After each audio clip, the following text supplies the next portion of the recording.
Land titling act భయంకరమైందని AP CM Chandrababu అన్నారు. గత ప్రభుత్వం ఏమాత్రం ఆలోచించకుండా ఈ చట్టాన్ని తీసుకొచ్చిందని ఆగ్రహం వ్యక్తం చేశారు. దీంతో భూ యాజమానులకు చాలా సమస్యలు వచ్చాయన్నారు. ప్రజలను చైతన్యవంతులను చేస్తే న్యాయవాదులు ఎక్కడికక్కడ ఆందోళన చేపట్టారన్నారు. ఆ చట్టం వచ్చి ఉంటే పౌరుల ఆస్తి హక్కును మింగేసే పరిస్థితి తలెత్తిందని సీఎం వ్యాఖ్యానించారు. శాసనసభలో ల్యాండ్ టైటిలింగ్ యాక్ట్ రద్దు బిల్లుపై శాసనసభలో జరిగిన చర్చలో ఏపీ సీఎం చంద్రబాబు మాట్లాడారు. రాష్ట్రంలో ఎక్కడ చూసినా భూ వివాదాలు పెరిగిపోయాయన్నారు. ఈ 5 ఏళ్లలో కుప్పంలో కూడా భూ వివాదాలపై ఫిర్యాదులొచ్చాయన్నారు. ఏదైనా భూమిని 22A అని వేస్తే అది ప్రభుత్వ భూమి అయిపోతుందని, ప్రభుత్వం ఒప్పుకుంటే మనలా ప్రైవేటు భూమిగా మార్చేస్తారని తెలిపారు. నేరస్తుల దగ్గర టెక్నాలజీ ఉంటే రికార్డులు మార్చడం ఈజీ అయిపోయిందని విమర్శించారు. భూమి తరతరాలుగా వారసత్వం ప్రకారం వస్తోందన్నారు.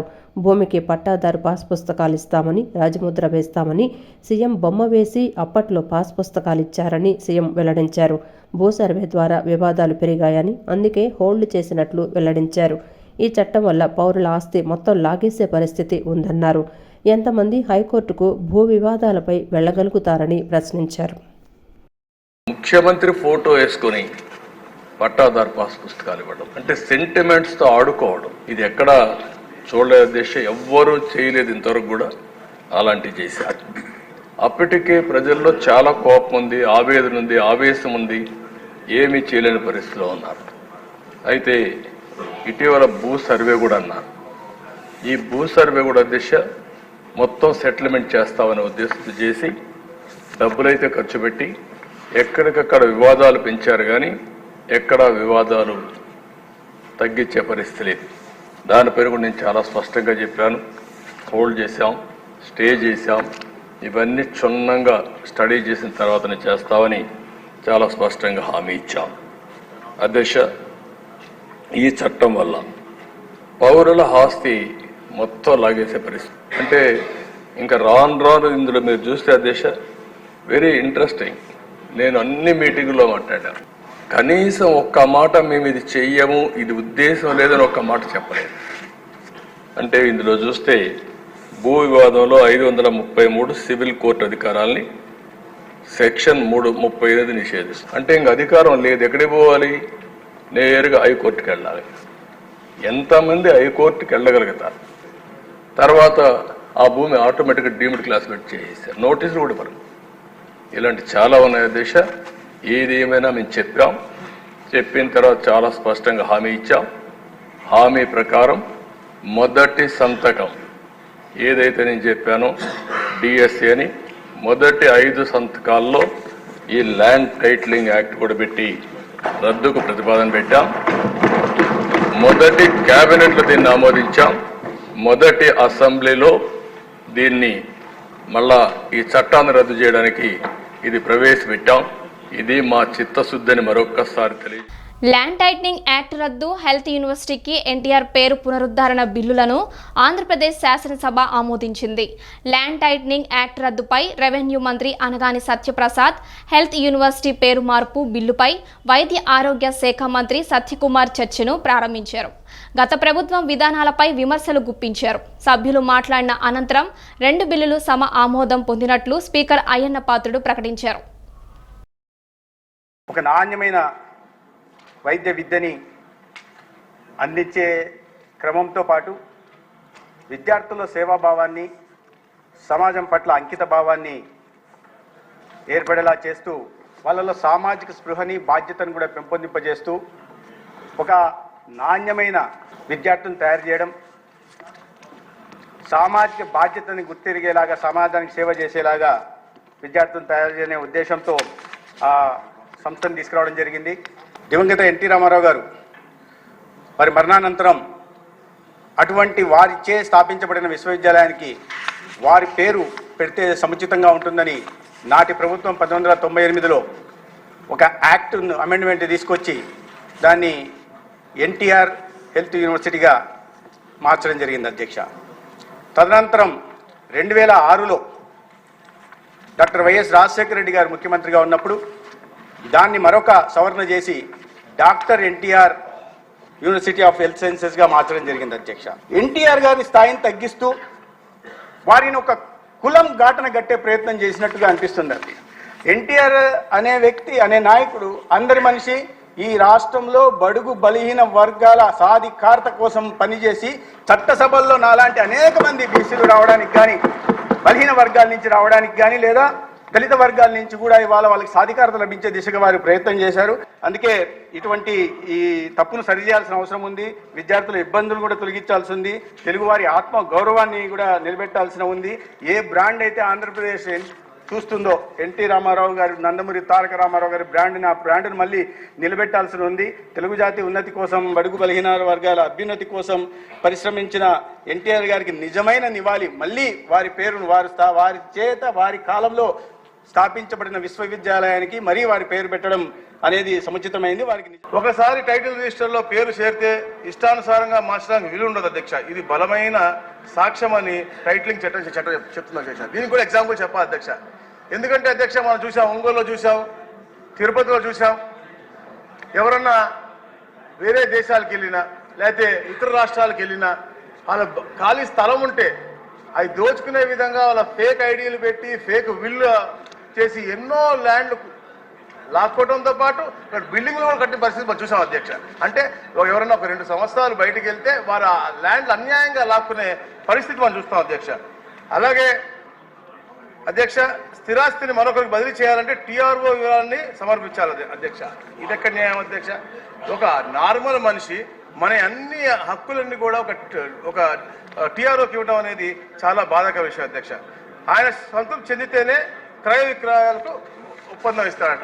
అంటే అధ్యక్ష, ఒక టీఆర్ఓ, ఒక రాజకీయ నాయకుడు పెట్టినటువంటి ఒక అధికారి అతను డిసైడ్ చేస్తేనే మనకి ఇది సాధ్యమవుతుంది అని చెప్పేసి క్లియర్గా వీళ్ళ దాంట్లో చెప్తా ఉన్నారు అధ్యక్ష. వారసత్వ హక్కులను కూడా ఈ యొక్క టీఆర్ఓనే నిర్ణయిస్తారు అధ్యక్ష. ఇది మరిన్ని భూ వివాదాలకు దారితీసే అవకాశాలు ఉన్నాయి అధ్యక్ష.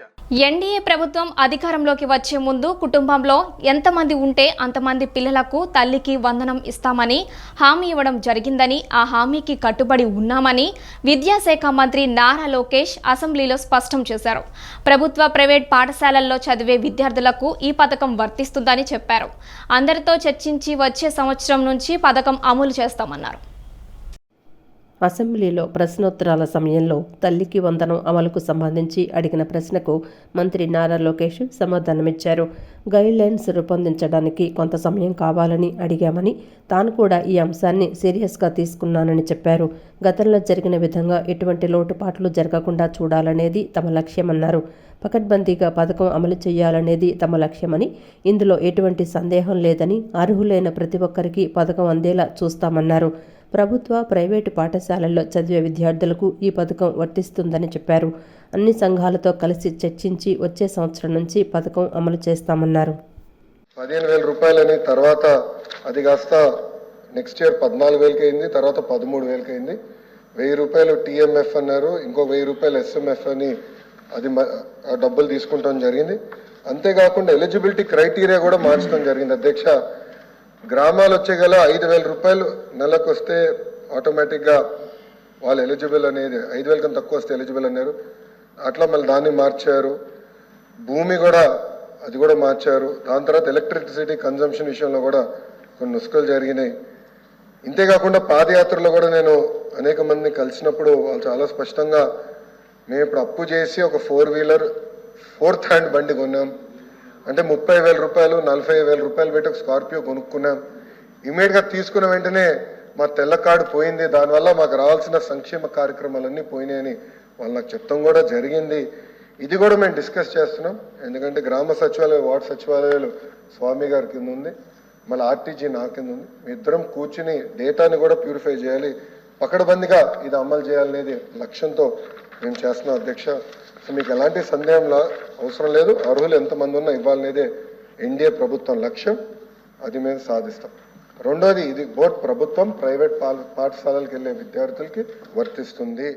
వైఎస్ఆర్ కాంగ్రెస్ పార్టీకి సిద్ధాంతం లేదని, అదొక ఫేక్ పార్టీ అని, ఫేక్ రాజకీయం చేస్తుందని హోంమంత్రి వంగలపూడి అనితని విమర్శించారు. జగన్ తన ఉనికిని చాటుకునేందుకు తప్పు మీద తప్పు చేసి ప్రజలకు దొరికిపోతున్నారన్నారు. వైనాట్ 175 అని విరవీగితే ప్రజలు 11 సీట్లకు పరిమితం చేశారని, అయినా బుద్ధి రాలేదు అని అన్నారు. ఏపీలో ధర్నా చేసే ప్రజలు ముఖ్యంగా మహిళలు కొడతారని తెలిసే జగన్ ఢిల్లీకి వెళ్లి ధర్నా చేస్తున్నారని అన్నారు. జగన్ ప్రత్యేక హోదా గురించి ఢిల్లీలో అడిగాడో లేదో తెలియదు కానీ ప్రతిపక్ష హోదా కోసం ఆడుకుంటున్నాడని ఎద్దేవా చేశారు. అసెంబ్లీ మీడియా పాయింట్ వద్ద హోంమంత్రి వంగలపూడి అనిత మాట్లాడారు. అధికారంలో ఉన్నప్పుడు జగన్ మిడిసిపడ్డారని, ప్రతిపక్ష హోదా లేక సాధారణ ఎమ్మెల్యేగా రాలేక అసెంబ్లీ సమావేశాలకు హాజరు కాలేదన్నారు. అందుకనే నిరసన పేరుతో ఢిల్లీ వెళ్లారని చెప్పారు. జగన్కు నిద్రలో కూడా రెడ్ బుక్ కనిపిస్తోందని, అందుకే ఉలిక్కి పడుతున్నాడని ఎద్దేవా చేశారు. టీడీపీ ప్రభుత్వంలో అరాచకాలు జరుగుతున్నాయని ఫోటో ఎగ్జిబిషన్ పెట్టిన జగన్మోహన్ రెడ్డి తన పాలనలో జరిగిన అరాచకాల గురించి కూడా ఫోటో ఎగ్జిబిషన్ పెడితే బాగుండేదన్నారు. జగన్ చేసిన అరాచకాలకు సంబంధించి ఫోటో ఎగ్జిబిషన్ పెట్టాలంటే సగం ఢిల్లీ సరిపోతుందన్నారు. కారు డ్రైవర్ని చంపి డోర్ డెలివరీ చేసిన ఎమ్మెల్సీ అనంతబాబు, శిరోముండనం కేసులో ఉన్న తోట త్రిమూర్తులు, ఎన్నో అరాచకాలు చేసిన దువ్వాడ శ్రీనివాసరావు రాష్ట్రంలో శాంతి భద్రతలు లేవని ఢిల్లీలో నిరసన చేయటం ప్రజాస్వామ్యానికి సిగ్గుచేటన్నారు. ధర్నాకు ఎన్డీఏ కూటమిని పిలిస్తే తంతారు. అందుకే జగన్ ఇండియా కూటమి వారిని పిలిపించుకున్నారన్నారు. మొన్నటి వరకు వాళ్ళు అధికారంలో ఉన్నారు కాబట్టి ఇంకా మేము అధికారంలోనే ఉన్నాము అన్న భ్రమతోనో, లేకపోతే అధికారాలు తొందరగా రావాలన్న ఆతృతతోనో తప్పు మీద తప్పులు చేస్తూ ప్రజలకి అడ్డగా బుక్ అయిపోతున్నారన్న సంగతి మనందరికీ కూడా అర్థమవుతుంది. ఎందుకు ఈ మాట చెప్తున్నానంటే, నిన్న మొన్నటి వరకు వైనాట్ 175 అని ఎలక్షన్ల ముందు వరకు మాట్లాడి, ఎలక్షన్లు అయిన తర్వాత సుమారుగా 175 సీట్లు కాదు కదా, కనీసం 17 సీట్లు కూడా తెచ్చుకోలేక 11 సీట్లకే పరిమితమైపోయి ఎలా మొహం చూపించుకోవాలో తెలియక, ఆంధ్ర రాష్ట్రంలోని కనుక ఎటువంటి ధర్నాలైనా చేపడితే రోడ్డు మీదకి వచ్చి ప్రజలు తంతారని సంగతి భావించి అసెంబ్లీని ఎగ్గొట్టాలి, ఈ 11 మందితోని అక్కడికి వచ్చి మొహం చూపించుకోలేక ఎందుకు ఈ మాట మాట్లాడుతున్నానంటే, 2019 నుంచి 24 వరకు ముఖ్యమంత్రిగా ఉండేటప్పుడు మిడిసి పడ్డారు. అటువైపు కనీసం వయసుతో సంబంధం లేకుండా, వయసుకు కూడా గౌరవం ఇవ్వకుండా ప్రతిపక్షాల వాళ్ళు నోటుకు వచ్చినట్టు మాట్లాడారు. అయితే ఈరోజు అదే 11 మందితో ప్రతిపక్ష హోదా కూడా లేకుండా సాధారణ పులివెందుల ఎమ్మెల్యేలాగా అసెంబ్లీలో అడుగు పెట్టలేక ఏదో విధంగా అసెంబ్లీ నుంచి బయటికి రావాలనే ఉద్దేశంతో అసలు రాజకీయానికి సంబంధం లేని ఒక వినుకొండ ఇష్యూని బేస్ చేసుకొని ఇక్కడ రాష్ట్రంలో ఏదో జరిగిపోతున్నాయని చెప్పి ఎస్టాబ్లిష్ చేయడానికి ఢిల్లీలో కూర్చొని అనకూడదు కానీ ఆ జంతర్ మంతర్ దగ్గర ఈ తొగ్లకి రెడ్డి వెళ్ళి కూర్చొని ధర్నా చేయటం చూస్తూ ఉంటే నిజంగా ఒక్కొక్కసారి ఏదో అంటారు కదా, జగన్మోహన్ రెడ్డికి ఒక్కొక్కసారి మైండ్ పోతుంది అంటుంటారు. నిజంగా మైండ్ పోతుందేమో అనిపిస్తుంది. పర్యావరణ పరిరక్షణ ముఖ్య ఉద్దేశంతో డుండి సేవా సమితి ఆధ్వర్యంలో 72 అడుగుల మహాగణపతి విగ్రహం ఏర్పాటు చేయడం హర్షణీయమని విజయవాడ పార్లమెంట్ సభ్యులు కేశినేని శివనాథ్ చిన్ని, సతీమణి కేశినేని జానకి లక్ష్మి పేర్కొన్నారు. ఇదొక ఉత్సవంలా జరగడమే కాక ఒక సందేశాన్ని ఇస్తుందన్నారు. నూతన ప్రభుత్వం ఏర్పాటు అయిన సందర్భంగా రాష్ట్ర ప్రజలు ప్రతి పండుగను ఆనంద ఉత్సవంతో జరుపుకోవాలని ఉద్దేశంతోనే ఈ ఉత్సవాలకు అంకురార్పణ చేశామని అన్నారు. డూండి గణేష సేవా సమితి ఆధ్వర్యంలో విజయవాడ పశ్చిమ నియోజకవర్గం లేబర్ కాలనీ సెంటర్ సితారా జంక్షన్లో 72 అడుగుల మట్టి గణపతి భారీ విగ్రహ ఏర్పాటుకు శంకుస్థాపన మహోత్సవం ఘనంగా నిర్వహించారు. విజయవాడ పార్లమెంటు సభ్యులు కేశినేని శివనాథ్ చిన్ని, సతీమణి కేశినేని జానకి లక్ష్మి, తెలుగుదేశం పార్టీ ఉత్తరాంధ్ర ఇన్ఛార్జి మాజీ ఎమ్మెల్సీ బుద్ధ వెంకన్నలు ముఖ్య అతిథులుగా పాల్గొని 72 అడుగుల మట్టి వినాయకుడిని ప్రతిష్ఠించే ప్రదేశంలో నిర్వహించిన శంకుస్థాపన కార్యక్రమంలో పాల్గొని ప్రత్యేక పూజలు చేశారు. ఈ సందర్భంగా కేశినేని శివనాథ్ చిన్ని, సతీమణి జానకి లక్ష్మి మాట్లాడుతూ, డూండి సేవా సమితి ఆధ్వర్యంలో పర్యావరణ పరిరక్షణ ముఖ్య ఉద్దేశంతో ఏర్పాటు చేస్తున్న 72 అడుగుల మహాగణపతి విగ్రహం రాష్ట్ర ప్రజలకు చక్కటి సందేశాన్ని అందిస్తోందన్నారు. నూతన ప్రభుత్వం ఏర్పాటైన సందర్భంగా రాష్ట్ర ప్రజలు ప్రతి పండుగను ఆనందోత్సాహంతో జరుపుకోవాలన్న ఉద్దేశంతోనే ఈ ఉత్సవాలకు అంకురార్పణ చేశామని అన్నారు. వినాయక చవితికి మట్టి ప్రతిమలను వాడి పర్యావరణాన్ని కాపాడుకోవాలని ఆమె కోరారు. మట్టి వినాయకుడు కాబట్టి పర్యావరణం రక్షిస్తుందని, అలాగే మనం అందరం చాలా హ్యాపీగా వినాయకుడి కోసం ఇవన్నీ చేయటం జరిగిందండి. గత ప్రభుత్వంలో అవన్నీ నాశనం అవ్వటం జరిగింది. మళ్ళీ మనం అందరం ఆనందంగా మళ్ళీ వినాయకుడిని నిలబెట్టడం జరిగింది. అందుకని అంటే ఎంపీ గారు ఢిల్లీలో ఉన్న సందర్భమున నేను వచ్చి ఇది హాజరవ్వటం జరిగిందండి. అనంతరం బుద్ధా వెంకన్న మాట్లాడుతూ విజయవాడలోనే కాక రాష్ట్ర వ్యాప్తంగా ప్రకృతి పర్యావరణ పరిరక్షణ ముఖ్య ఉద్దేశంతో 72 అడుగుల మట్టి గణపతి విగ్రహాన్ని ఏర్పాటు చేయడం శుభపరిణామమన్నారు. గత ప్రభుత్వ హయాంలో రాష్ట్ర ప్రజలు పండుగలు చేసుకోవటం మరచిపోయారని, నూతన ప్రభుత్వం ఏర్పడినప్పటి నుండి రాష్ట్ర ప్రజల బాగోగులు చూడటమే ప్రధాన ఎజెండాగా కూటమి ప్రభుత్వం పనిచేస్తోందన్నారు. మన సంస్కృతి సాంప్రదాయాలను పరిరక్షించడం కూడా రాజకీయ పార్టీలుగా తమపై బాధ్యత ఉందన్నారు. రాష్ట్రంలోనే ప్రతిష్టాత్మకంగా నిర్వహించే డూండి సేవా సమితి వినాయక ఉత్సవాలు విజయవాడ పశ్చిమ నియోజకవర్గంలో జరగడం అదృష్టంగా భావిస్తున్నామన్నారు. ఏ స్థలంలో అయితే మట్టితో స్థాపిస్తారో అదే స్థలంలో వినాయకుడి నిమజ్జనం అంటే వాటర్తో చేసి ఆ మట్టిని తలా కొద్దిగా ఇంటికి తీసుకెళ్ళి మన తులసి మొక్కలో వేసి, అంటే నిజంగా ఇది చాలా భక్తి శ్రద్ధలతో ఒక వినాయకుడిని మనం ప్లాస్టర్ ఆఫ్ ప్యారిస్తో చేయడం తప్పు. ఆ వినాయకుడిని తీసుకెళ్ళి నదిలో కలపడం తప్పు. ఆ నదిలో నీళ్ళు మనమే తాగుతాం, మన అనారోగ్యం. ఇవన్నిటిని ఆలోచించి ఈ మంచి కార్యక్రమం, ఆ కార్యక్రమం కూడా ఒకే ఒక కమ్యూనిటీ, అది కూడా వైశ్య కమ్యూనిటీ వాళ్ళు ఈ కార్యక్రమాన్ని తీసుకొని రాష్ట్రానికే కాదు భారతదేశానికే ఒక ఆదర్శం. వినాయకుడికి పూజలు చేయాలి, వినాయక చవితులు చేయాలి, మనకి మొదట వచ్చే పండగ వినాయకుడి పండగ చేయాలి. కానీ చేసే పద్ధతి ఇది, దేవుణ్ణి కొలిచే పద్ధతి ఇది. అనంతరం డూండి సేవా సమితి నిర్వాహకులు తెలుగుదేశం పార్టీ వాణిజ్య విభాగం రాష్ట్ర అధ్యక్షులు డూండి రాకేష్ మాట్లాడుతూ ఆంధ్రప్రదేశ్ రాష్ట్రంలోనే అత్యంత ప్రతిష్టాత్మకంగా గతంలో నిర్వహించిన డూండి గణేష సేవా సమితి భారీ మట్టి గణపతి విగ్రహ ఉత్సవాలు కార్యక్రమాలు ఈ ఏడాది ప్రతిష్టాత్మకంగా నిర్వహించడానికి అన్ని ఏర్పాట్లు ప్రభుత్వ సహకారంతో చేయనున్నట్లు తెలిపారు. గతంలో కూడా ఈ ఉత్సవాలు నిర్వహించామని గుర్తు చేశారు. ముఖ్యమంత్రి చంద్రబాబు తాము చేస్తున్న ఉత్సవాలలో పాల్గొంటారని తెలిపారు. ఈ కార్యక్రమానికి విజయవాడ నగరానికి చెందిన తెలుగుదేశం పార్టీ నాయకులు, భారతీయ జనతా పార్టీ నాయకులు, పలువురు ఆర్యవైశ్య ప్రముఖులు పాల్గొన్నారు. ఆ మట్టి వినాయకుడిని ఎక్కడైతే స్థాపిస్తామో అక్కడే కరిగిచ్చి ఆ మట్టిని అందరికీ పంచి అమరావతి రాజధాని నిర్మాణం బ్రహ్మాండంగా జరగాలని ప్రారంభించాం. కానీ ప్రభుత్వం మారిన తర్వాత అనేక ఇబ్బందులు, అనేక కారణాలు.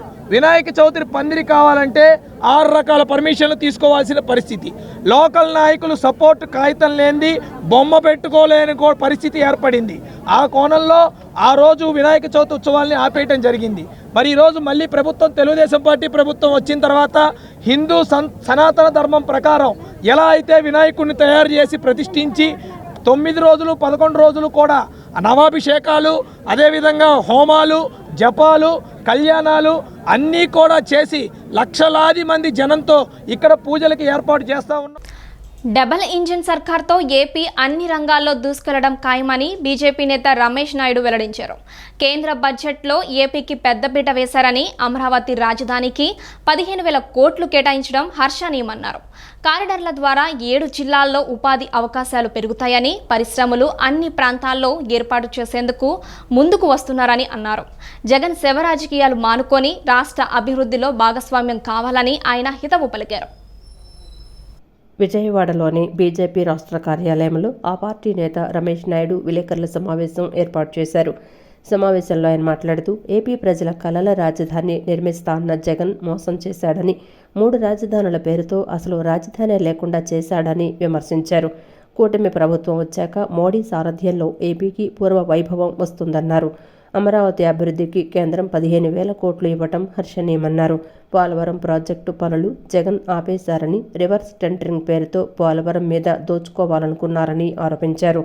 పోలవరం పూర్తి చేసే బాధ్యత కేంద్రం తీసుకుంటుందని ప్రకటించారని, వెనుకబడిన జిల్లాలకు ప్రత్యేక ప్యాకేజీ ద్వారా అభివృద్ధి చెందుతాయన్నారు. రాయలసీమ, ఉత్తరాంధ్ర ప్రజల జీవితంలో మార్పు వస్తుందని అన్నారు. జగన్ దెబ్బకు పొట్ట చేత పట్టుకొని ప్రజలు వలసలు పోయారని, కొత్త పరిశ్రమలు తేకపోగా ఉన్న పరిశ్రమలను కూడా పంపేశారని విమర్శించారు. జగన్మోహన్ రెడ్డి కక్ష సాధింపు వల్ల పారిశ్రామికవేత్తలు ఏపీలో పెట్టుబడులు పెట్టలేదని, జగన్ ఇప్పుడైనా సిగ్గు తెచ్చుకోవాలి, బుద్ధి తెచ్చుకోవాలని హితవు పలికారు. తన హయాంలో చేయలేనటువంటివి, తన హయాంలో దక్కనటువంటివి ఏవైతే ఉన్నాయో ఈ ఎన్డీఏ కూటమి విజయం సాధించిన తర్వాత ఆంధ్రప్రదేశ్లో రాబోయే రోజుల్లో అమరావతి నుంచి అనేక రకాలైనటువంటి ప్రాజెక్టులన్నీ కూడా వేగవంతంగా ముందుకు పోతాయనేటువంటి విషయం తేటతెల్లమైంది. నిన్న బడ్జెట్ ప్రవేశపెట్టినటువంటి తరుణంలో అందుకే జగన్మోహన్ రెడ్డి గారు ఆ బడ్జెట్కు సంబంధించినటువంటి విషయంలో ఇప్పటి వరకు కూడా ప్రజలకు ఏ విషయాన్ని చెప్పే ప్రయత్నం చేయలే. ఆంధ్రప్రదేశ్కు సంబంధించినటువంటి అమరావతిని జగన్మోహన్ రెడ్డి నిర్లక్ష్యం చేశాడు. దాన్ని సర్వనాశనం చేయాలనుకున్నాడు. ఆంధ్ర ప్రాంత ప్రజలందరూ కూడా ఏ కళ్ళ రాజధాని అమరావతి ఉండాలని భావించారో ఈ 5 సంవత్సరాల కాలంలో అధోగతి పాలు చేశాడు. కేవలం చంద్రబాబు నాయుడు గారి మీద ఉన్నటువంటి కోపమో లేకంటే తెలుగు వాళ్ళు ఆంధ్రప్రదేశ్లో ఉన్నటువంటి వ్యవసాయదారులు లబ్ధి పొందకూడదు అనుకున్నాడో ఏమో తెలియదు, కానీ ఆ పోలవరం ప్రాజెక్టుని అర్ధాంతరంగా ఏ విధమైనటువంటి పరిస్థితి తీసుకొచ్చాడో మనందరం కూడా చూసాం. రివర్స్ టెండరింగ్ పేరుతోటి అనుభవం లేనటువంటి కాంట్రాక్టర్లని తీసుకొచ్చి ఆ ప్రాజెక్టుని కట్టబెట్టి ఈ తరుణంలో పోలవరానికి సంబంధించి కేంద్రం సంపూర్ణమైనటువంటి నిధులు ఇంకా రాబోయే రోజుల్లో వచ్చేటువంటి ఛాలెంజెస్ ఏవైతే ఉన్నాయో లేకపోతే పెరిగేటువంటి ఖర్చులు ఏవైతే వాటిని కూడా మేమే భరిస్తామని చెప్పడం ఏదైతే ఉందో నిజంగా ఆంధ్రప్రదేశ్ ప్రజలకి ఒక శుభ పరిణామం. అలాగే ఆంధ్రప్రదేశ్లో ఉన్నటువంటి వెనుకబడినటువంటి ప్రాంతాలు ఏవైతే ఉన్నాయో అది ఉత్తరాంధ్ర కావచ్చు, రాయలసీమ కావచ్చు, ప్రకాశం కావచ్చు, ఇవి 7 జిల్లాలకు ప్రతి ఏటా నిధులు ఇస్తామని చెప్పి కాబట్టే జగన్మోహన్ రెడ్డికి చివరికి ఆ రాయలసీమ సొంత జిల్లాలోనే అతనికి చంపపెట్టు లాంటి తీర్పు ఇవ్వడం జరిగింది. తెలుగింటి కోడలు నిర్మలా సీతారామన్ బడ్జెట్లో విద్యారంగానికి అన్యాయం చేశారని విద్యార్థి సంఘాల నేతలు విమర్శించారు. గత బడ్జెట్లో 1,42,000 కోట్లు విద్యారంగానికి కేటాయిస్తే ఈ బడ్జెట్లో కేవలం 1,20,000 కోట్లు మాత్రమే కేటాయించారని అన్నారు. ఏపీలోని కేంద్ర విద్యా సంస్థలకు నిధులు ఊసే లేకపోవడం అన్యాయమని ఆగ్రహం వ్యక్తం చేశారు. కేంద్ర బడ్జెట్లో విద్యారంగానికి అన్యాయం చేశారని ఆరోపిస్తూ ఏఐఎస్ఎఫ్ ఆధ్వర్యంలో దాసరి భవన్ ఎదుట నోటికి నల్ల రిబ్బన్ ధరించి నిరసన వ్యక్తం చేశారు. ఈ నిరసనలో విద్యార్థి సంఘాల నాయకులు మాట్లాడుతూ తెలుగింటి కోడలు నిర్మలా సీతారామన్ విద్యారంగానికి చేసిన కేటాయింపుల్లో అన్యాయం చేశారని ఆరోపించారు. గత బడ్జెట్లో 1,42,000 కోట్లు విద్యారంగానికి కేటాయిస్తే ఈ బడ్జెట్లో కేవలం 1,20,000 కోట్లు మాత్రమే కేటాయించారని అన్నారు. అంతేకాక ఆంధ్రప్రదేశ్లో ఏర్పాటు చేస్తున్న కేంద్ర విద్యా సంస్థలకు నిధులు కేటాయించలేదన్నారు. దీనివల్ల ఆయా విద్యా సంస్థలు ఎలా నడుస్తాయని ప్రశ్నించారు. ఇటు రాష్ట్ర ప్రభుత్వం అనేక ఆరోపణలు ఎదుర్కోవడంతో పాటు సస్పెండ్కు గురైన కృష్ణారెడ్డిని యోగి వేమన యూనివర్సిటీ వైస్ ఛాన్సలర్గా నియమించడం ఆక్షేపణీయమన్నారు. మెడికల్ విద్యార్థులకు అన్యాయం చేసే జీవో 107, 108ని రద్దు చేస్తామని చెప్పిన లోకేష్ ఆ దిశగా అడుగులు వేయకపోవటం అన్యాయమని అన్నారు. వెంటనే ఈ జీవోను రద్దు చేయాలని వారు డిమాండ్ చేశారు. 24 బడ్జెట్లో విద్యారంగానికి 1,48,000 కోట్ల రూపాయలు కేటాయిస్తే ఈ సంవత్సరం మన ఆంధ్రప్రదేశ్ కోడలైనటువంటి నిర్మలా సీతారామన్ మరింతగా ఈరోజు తగ్గిస్తూ 1,25,000 కోట్ల రూపాయలకు తగ్గించడం జరిగింది. అంటే ఈరోజు విద్యను మరింతగా మేము డెవలప్మెంట్ చేస్తామని చెప్తా ఉన్నారు. పేద వర్గానికంతా ఉన్నత విద్యను అందిస్తామని చెప్తున్నట్టు బీజేపీ ప్రభుత్వం ఈరోజు 23,000 కోట్ల రూపాయలు తగ్గించి ఏ విధంగా డెవలప్మెంట్ చేస్తుందో ఈరోజు విద్యార్థులకు సమాధానం చెప్పాలి. అదే పద్ధతిలో యూనివర్సిటీ గ్రాంట్స్ కమిషన్కి గతంలో 6,300 కోట్ల రూపాయలు కేటాయిస్తే ఈ సంవత్సరం తీవ్రంగా యూనివర్సిటీలని మరింత ప్రైవేటీకరణ చేయడానికి కేవలం 2,500 కోట్ల రూపాయలు మాత్రమే కేటాయించారు. అంటే 3,800 కోట్ల రూపాయలు తగ్గించడం వలన ఈరోజు యూనివర్సిటీ అన్ని కూడా నిర్వీర్యమైపోయి ప్రైవేట్ యూనివర్సిటీలకు కూడా స్వాగతం పలికేదానికి కేంద్ర ప్రభుత్వం ఈరోజు బడ్జెట్ కేటాయింపులు చూస్తుంటే తెలుస్తూ ఉన్నది. అదేవిధంగా ఉన్నటువంటి ఐఐటీస్కి ఈరోజు ముఖ్యంగా మన ఆంధ్రప్రదేశ్లో 11 జాతీయ విద్యా సంస్థలు ఏర్పాటు చేశారు. గతంలో 110 కోట్ల రూపాయలు జాతీయ విద్యా సంస్థలు కేటాయిస్తే ఈ సంవత్సరం వాళ్ళు డెవలప్మెంట్ చేస్తామని ఉత్తమ మాట పలుకులు తప్పారే తప్పక ₹1 కూడా నిధి కేటాయించలేదు. అంటే ఈరోజు ఆంధ్రప్రదేశ్లో విన్నటువంటి విద్యార్థులు సెంట్రల్ యూనివర్సిటీలో చదువుకోవాలంటే ఇతర రాష్ట్రాలకు పోవాల్సిందేనా, లేకపోతే ఈ రాష్ట్రంలో ఉన్నత విద్యను డెవలప్మెంట్ చేయడానికి కేంద్ర ప్రభుత్వం ఎందుకు చిన్న చూపు చూస్తుందో? ఎన్టీఆర్ హెల్త్ యూనివర్సిటీకి జాతీయ స్థాయిలో పేరు ప్రఖ్యాతులు ఉన్నాయని జగన్ ప్రభుత్వంలో యూనివర్సిటీ పేరు మార్చారని నరసరావుపేట ఎమ్మెల్యే చదలవాడ అరవింద్ బాబు అన్నారు. అసెంబ్లీ మీడియా పాయింట్ వద్ద ఆయన మాట్లాడుతూ వైద్య విద్యార్థుల సర్టిఫికేట్లలో యూనివర్సిటీ పేరు మారడంతో విద్యార్థులు అనేక ఇబ్బందులు పడ్డారన్నారు. కూటమి ప్రభుత్వం అధికారంలోకి రాగానే అసెంబ్లీలో పేరు మార్పు బిల్లు చర్చకు పెట్టి యూనివర్సిటీకి తిరిగి ఎన్టీఆర్ పేరు పెట్టేలా ఆమోదించారన్నారు. యూనివర్సిటీకి ఎన్టీఆర్ పేరు పెట్టడంపై దేశ విదేశీయాల్లో ఉన్న వైద్యులు హర్షం వ్యక్తం చేస్తున్నారన్నారు. కూటమికి జీర్ణించుకోలేక అసెంబ్లీకి రాలేక జగన్ ఢిల్లీలో నిరసన చేస్తున్నారని విమర్శించారు. ఎన్టీ రామారావు గారి పేరు మీద ఎన్టీఆర్ హెల్త్ యూనివర్సిటీ పేరు ప్రపంచవ్యాప్తంగా చాలా ప్రసిద్ధి పొందింది. అటువంటి గొప్ప పేరును తొలగించి 2022లో జగన్మోహన్ రెడ్డి గారు వైఎస్ఆర్ హెల్త్ యూనివర్సిటీ పేరు పెట్టడం జరిగింది. దీనివల్ల ఎవరైతే మెడికల్ గ్రాడ్యుయేట్స్ ఉన్నారో, ఎవరైతే విదేశాల్లో ఉన్నారో వాళ్ళందరూ కూడా చాలా ఇబ్బందులు పడుతూ ఉన్నారు. 5 ఏళ్లకోసారి ఇండియా వచ్చి స్టడీ సర్టిఫికేట్ తీసుకోవాల్సిన పరిస్థితి ఉంది. కాబట్టి మరి ఎన్టీఆర్ హెల్త్ యూనివర్సిటీలో నుంచి స్టడీ సర్టిఫికేట్ తీసుకెళ్ళి వాళ్ళందరూ కూడా మళ్ళీ YSR health university study certificate తీసుకెళ్తుంటే అక్కడ వాళ్ళందరూ కూడా ఇది ఒక ఫేక్ సర్టిఫికేట్ అని మరి కామెంట్ చేయడం జరిగింది. కాబట్టి ఎన్నో ఇబ్బందులు పడుతున్న విదేశాల్లో ఉన్న మెడికల్ గ్రాడ్యుయేట్స్ అందరూ కూడా అండగా ఉండడానికి వాళ్ళ నారా చంద్రబాబు నాయుడు గారు, హెల్త్ మినిస్టర్ గారు అందరూ కూడా బిల్లును పాస్ చేయడం జరిగింది. ఆ బిల్లు ప్రాముఖ్యత ఏంటంటే ఏదైతే వైఎస్ఆర్ హెల్త్ యూనివర్సిటీ పేరు మీద ఉన్న ఆ పేరును తొలగించి వాళ్ళ ఎన్టీఆర్ హెల్త్ యూనివర్సిటీ పేరును మళ్ళీ బిల్లు పెట్టుకొని వాళ్ళ ప్రవేశపెట్టడం జరిగింది. కాబట్టి ఇవాళ మేమందరం కూడా రాష్ట్ర వ్యాప్తంగా డాక్టర్లందరూ కూడా చాలా సంతోషంగా ఉన్నారు. ల్యాండ్ టైటినింగ్ యాక్ట్ రద్దు చేస్తూ నేడు అసెంబ్లీలో బిల్లు ఆమోదించడం రాష్ట్ర చరిత్రలో మరువలేని రోజు అని ఎమ్మెల్సీ పంచుమర్తి అనురాధ అన్నారు. అసెంబ్లీ మీడియా పాయింట్లో ఆమె మాట్లాడుతూ వైసీపీ ప్రభుత్వం భూదాహానికి అంతు లేకుండా పోయిందన్నారు. అసైన్డ్ భూములు కాజేశారని అన్నారు. ల్యాండ్ టైటిలింగ్ యాక్ట్ వల్ల వైసీపీకి 3 లాభాలు ఉన్నాయని చెప్పారు. ప్రజల ఆస్తి పత్రాలు తాకట్టు పెట్టి అప్పులు తెచ్చావని, ఆస్తుల వివరాలు వారి దగ్గర ఉంటే ప్రజలు కట్టు బానిసలుగా ఉంటారని భావించారన్నారు. న్యాయ వ్యవస్థను నిర్వీర్యం చేశారని, జగన్ ముందు దావూద్ ఇబ్రహీం కూడా సరిపోడన్నారు. ప్రజల మీద కక్ష కట్టిన వారు ఇలాంటి చట్టాలు తెస్తారా అన్నారు. జగన్కు అధికారం పోయినా బుద్ధి రాలేదని ధ్వజమెత్తారు. ల్యాండ్ టైటిలింగ్ యాక్ట్ ఆ బిల్లు ఈరోజు ల్యాండ్ టైటిలింగ్ యాక్ట్ రద్దుని ఈరోజు నారా చంద్రబాబు నాయుడు గారు ఆ బిల్ని ఈరోజు గౌరవ మంత్రివర్యులు అనగాని సత్యప్రసాద్ గారి ద్వారా తీసుకురావడం జరిగింది. శాసనసభలో శాసన మండలిలో కూడా మరి ఆమోదం పొందడం జరిగింది. ఇది మామూలు విషయం కాదు అని చెప్పడానికి నేను మీ అందరి ముందుకి వచ్చాను. వైసీపీ ప్రభుత్వం ఇంతకు ముందు వాళ్ళ భూదాహానికి అంతు లేకుండా పోయిందండి. వైసీపీ అంటేనే భూదాహం, భూదాహం అంటేనే వైసీపీ జగన్మోహన్ రెడ్డి గారు అని చెప్పక తప్పదు. ప్రజల యొక్క ఆస్తి వివరాలు, ఆస్తి కాగితాలు వాళ్ళ చేతుల్లో ఉంటే కనుక వాళ్ళు ప్రజలందరూ కూడా కట్టు బానిసలై వాళ్ళ కింద బ్రతుకుతారు అని ఒక నీచమైన ఆలోచన చేశారు. ఎక్కడైనా ఉందా అండి? న్యాయ వ్యవస్థని నిర్వీర్యం చేసే విధంగా ఈ చట్టం తీసుకొచ్చారు. రాజధానిలో సీడ్ యాక్సెస్ రహదారి నిర్మాణం కోసం సర్వే చేసేందుకు వచ్చిన సిఆర్డీఏ అధికారులకు రైతులు షరతులు విధించారు. తమ భూములలో ప్రభుత్వం విధించిన గ్రీన్ జోన్ ఎత్తివేయాలని రైతులు డిమాండ్ చేశారు. సీడ్ యాక్సెస్ రహదారి వెంట ఉన్న తమ పొలాలను ఎన్ఓసి పత్రాలు అందజేయాలని అధికారులను కోరారు.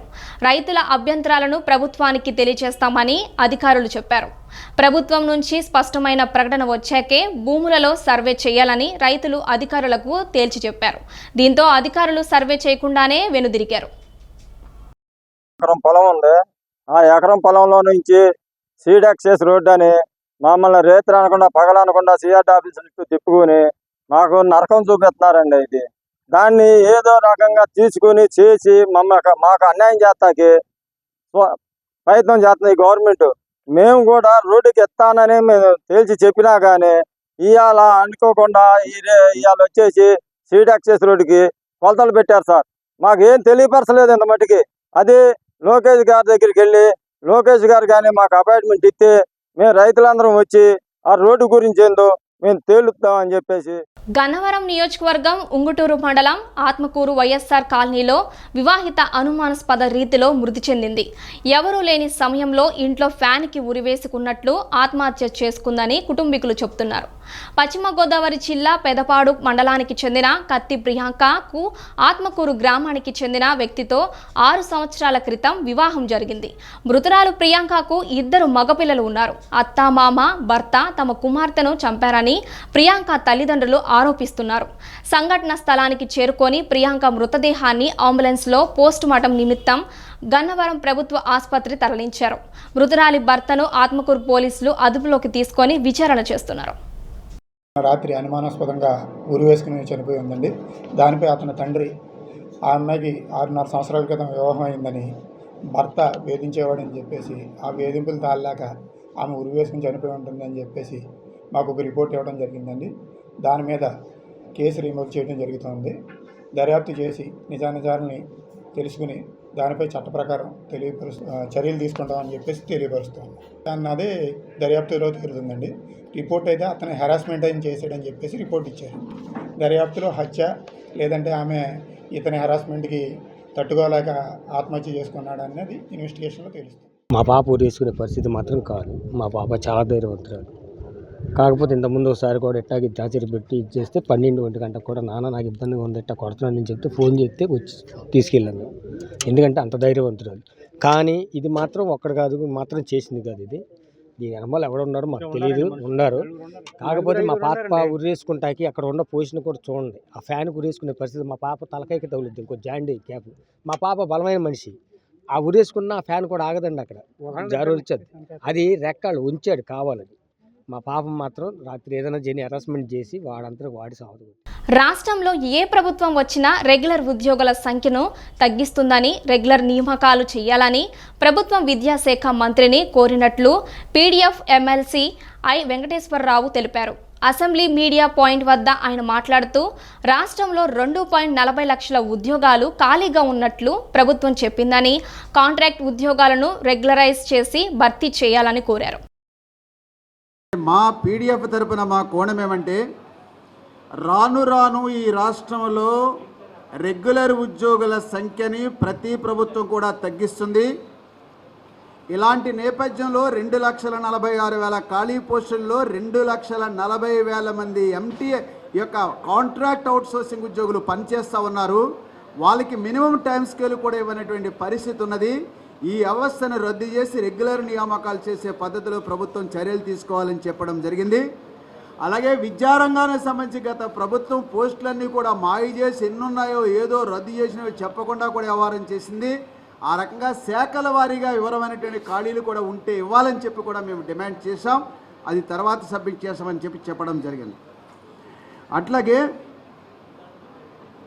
ఉన్నత విద్యకు సంబంధించినటువంటి ఫీజు రియంబర్స్మెంట్ మీద కూడా, అంటే తల్లికి వందనం దాని మీద జరిగినటువంటి ఆ ప్రశ్నకి సంబంధించినటువంటి చర్చలో ఉన్నత విద్యకు సంబంధించి గత ప్రభుత్వం 77 మెమో ద్వారా ఆ యొక్క రాయితీని రద్దు చేసింది.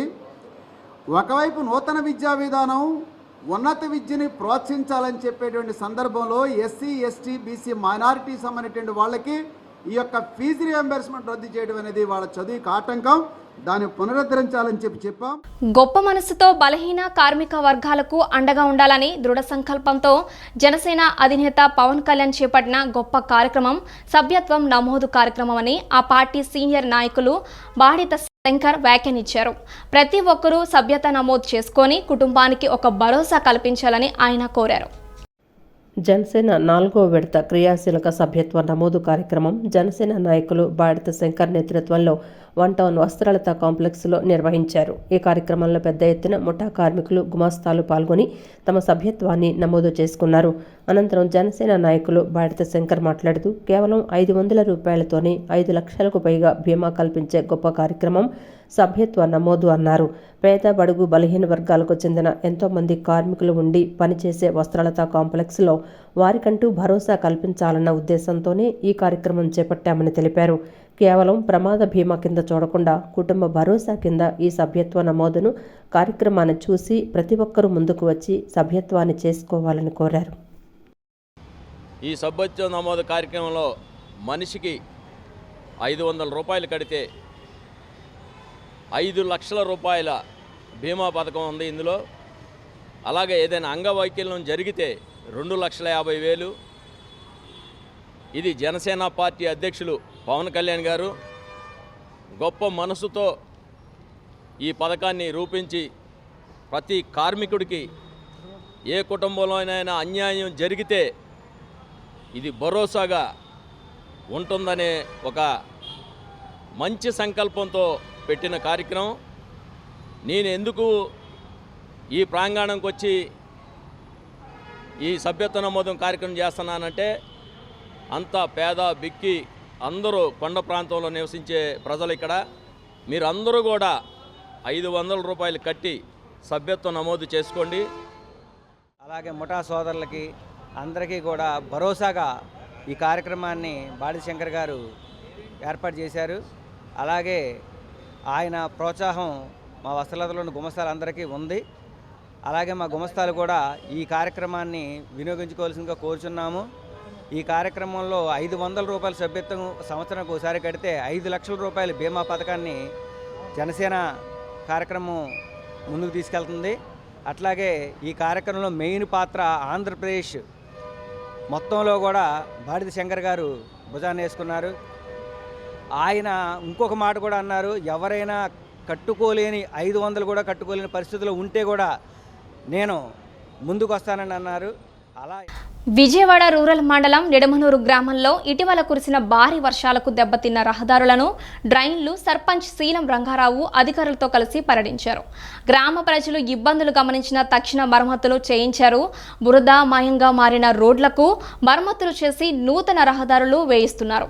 వరద నీరు వ్యర్థ పదార్థాలతో పూడుకు డ్రైన్లు పూడిక తీయించారు. మురుగునీరు పారుదల సాఫీగా జరిగేలా కాలువలను వెడల్పు తవ్వించారు. గ్రామ ప్రజలు ఇబ్బందులు దృష్టిలో పెట్టుకొని పనుల్లో ఎటువంటి జాప్యం లేకుండా వేగవంతంగా జరుగుతున్నాయని సర్పంచ్ శీలం రంగారావు తెలిపారు. ఈ కార్యక్రమంలో పంచాయతీ కార్యదర్శి ప్రకాష్ నాథ్ పాల్గొన్నారు.